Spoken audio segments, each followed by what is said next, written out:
नमस्कार दोस्तों, कैसे हो आप सब लोग। आशा करता हूँ कि आपका पेपर बहुत शानदार रहा होगा।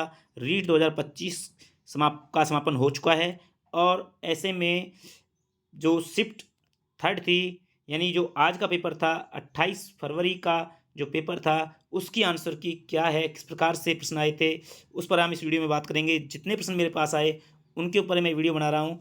तो हो सकता है कि उसमें से ऑप्शन के आधार पर कुछ आंसर चेंज हो सकते हैं, लेकिन जितने मेरे पास जो प्रश्न आए मैं उनके आंसर देने का प्रयास कर रहा हूँ। वीडियो को पूरा देखिएगा। वीडियो पसंद आए तो अधिक से अधिक लाइक कीजिएगा, शेयर कीजिएगा।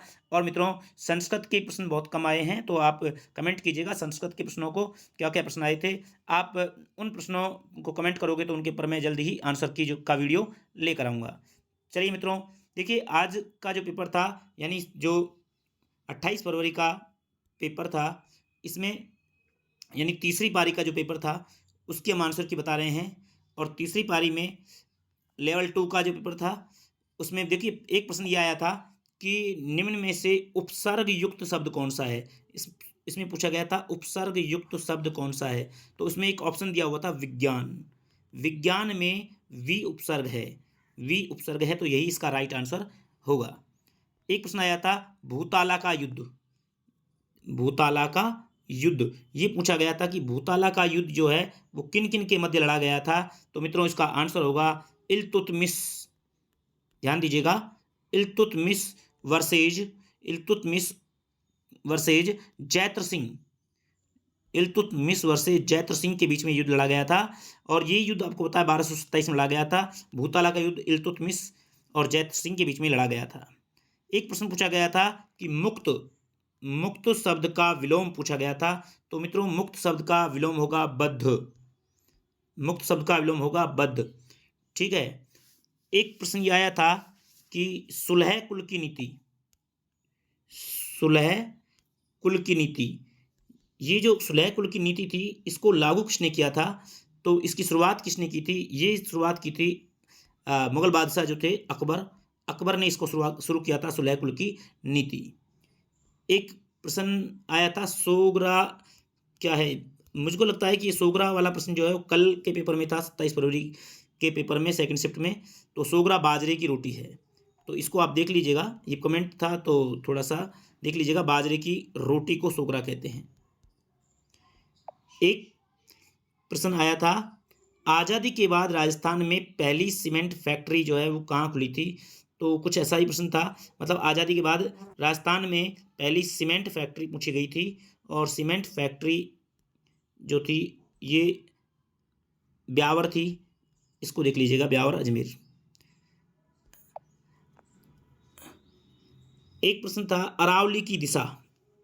अरावली पर्वतमाला जो है इसकी दिशा पूछी गई थी। तो दिशा मित्रों आपको पता है कि अरावली जो है दक्षिण पश्चिम से शुरू है और उत्तर पूर्व की ओर है।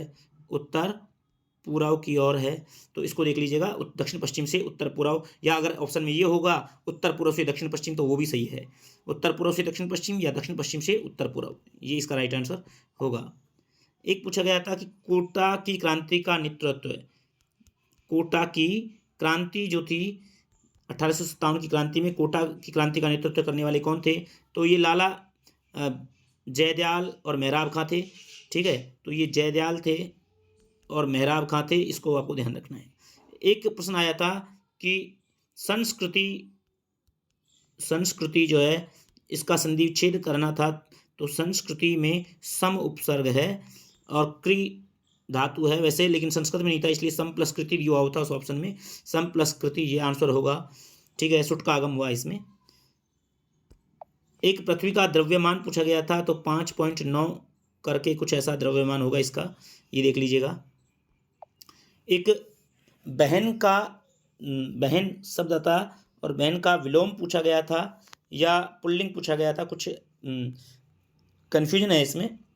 बहन का विलोम जो है विलोम क्या होगा, तो इसमें बहनोई, बहनोई शब्द भी हो सकता है, लेकिन इसमें ऑप्शन में भैया भी था, तो ये थोड़ा सा देखना होगा ऑप्शन किस प्रकार से था। एक प्रश्न ये था 61वां संविधान संशोधन। ठीक है, जो 61वां संविधान संशोधन हुआ था इसमें क्या प्रावधान था, तो इसमें प्रावधान ये था कि जो मतदान की आयु थी वो 21 वर्ष से घटा करके 18 वर्ष कर दी गई थी। ये इसका राइट आंसर होगा 61वें संविधान संशोधन में। ठीक है। और जिप्सम, सर्वाधिक जिप्सम पूछा गया था, तो जिप्सम का जो आंसर बीकानेर होगा। देख लेना प्रश्न क्या था, वो बीकानेर होना चाहिए। शुष्क खेती का एक प्रश्न आया था, शुष्क खेती कहाँ की जाती है, मतलब कौन से क्षेत्र में की जाती है।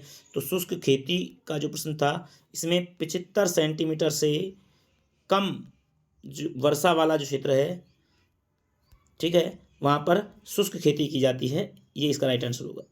एक प्रश्न था कि स्वतंत्रता के बाद जो संविधान सभा में सदस्य कितने थे। तो ध्यान दीजिए, स्वतंत्रता के बाद जो संविधान सभा थी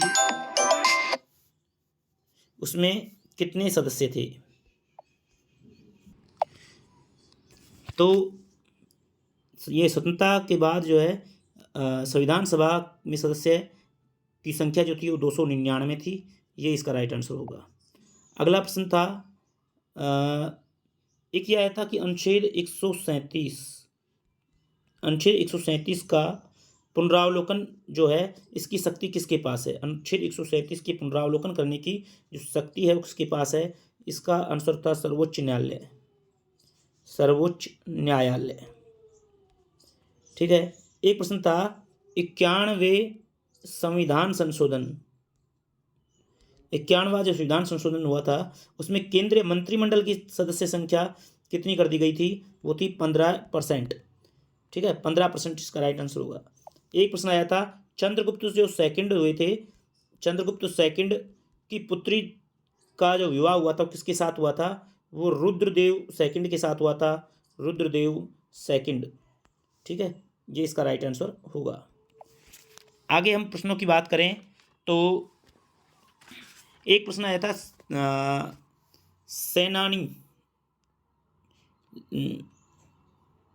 सेनानी जो है, सेनानी पुस्तक किसने लिखी है। ये मेघराज मुकुल ने लिखी है। देख लीजिएगा ये प्रश्न आया है या नहीं आया था, इस पर मेरे को भी कुछ डाउट है। मेघराज मुकुल ने ये पुस्तक लिखी है सेनानी। एक सब प्रश्न आया था आदमी, आदमी शब्द कैसा है। तो ये विदेशी शब्द है, आदमी विदेशी शब्द है, ध्यान रखना। एक प्रश्न आया था लाभ हानि, लाभ हानि में समास कौन सा है। तो लाभ और हानि द्वंद्व समास है। ठीक है, द्वंद्व समास है इसमें। एक पूछा गया था कि इंसान का पर्यायवाची, इसमें इंसान का पर्याय पूछा गया था और इंसान का पर्यायवाची होगा मनुज, है ना। 3 की जोड़ी थे इसमें, मनुष्य, मानुष और जो भी आया था वो आप देख लीजिएगा, इस प्रकार से थे। एक संस्कृत के कुछ प्रश्न जैसे कि इक प्रत्याहार, इक प्रत्याहार में मैंने आपको महेश्वर सूत्र पढ़ाए थे, तो वहाँ पर ई से लेके कै तक के जो वर्ण है सब इक प्रत्याहार में आएंगे। तो इसमें इक प्रत्याहार में क्या आएगा, ई, ऊ, री और री, ये इक प्रत्याहार के अंतर्गत आएंगे। एक ई का उच्चारण स्थान, मैंने उच्चारण स्थान भी आपको पढ़ाए थे, तो ई का उच्चारण स्थान तालु होगा, इच्चु ऐसा नाम तालु। ठीक है। एक आया था हमने, हमने क्या है। तो हमने एक सर्वनाम शब्द है। ठीक है, ये आएगा। एक आया था प्रकृति, प्रकृति क्या है। तो प्रकृति संज्ञा है। ठीक है, तो इस प्रकार से प्रश्न थे। बाकी जितने प्रश्न मेरे पास आए मैंने आपको बताने का प्रयास किया है, बाकी आप कमेंट कर सकते हैं। अगर और भी प्रश्न हैं तो उनके आंसर भी आपको दिए जाएंगे। तो मित्रों ओवरऑल पेपर जो था काफ़ी ईजी था, ज़्यादा हार्ड पेपर नहीं था। तो फिर भी आपके क्या विचार हैं आप कमेंट करके लिखिएगा। और संस्कृत के प्रश्नों का विशेष आपसे आग्रह है कि संस्कृत के प्रश्नों को भेजिए, जिससे अधिकाधिक जो है प्रश्नों को एक जगह इकट्ठा करके मैं एक साथ सबके आंसर जो है दे सकूं। तो आज की वीडियो में इतना ही, मिलते हैं नेक्स्ट वीडियो में। तब तक के लिए जय हिंद, जय भारत।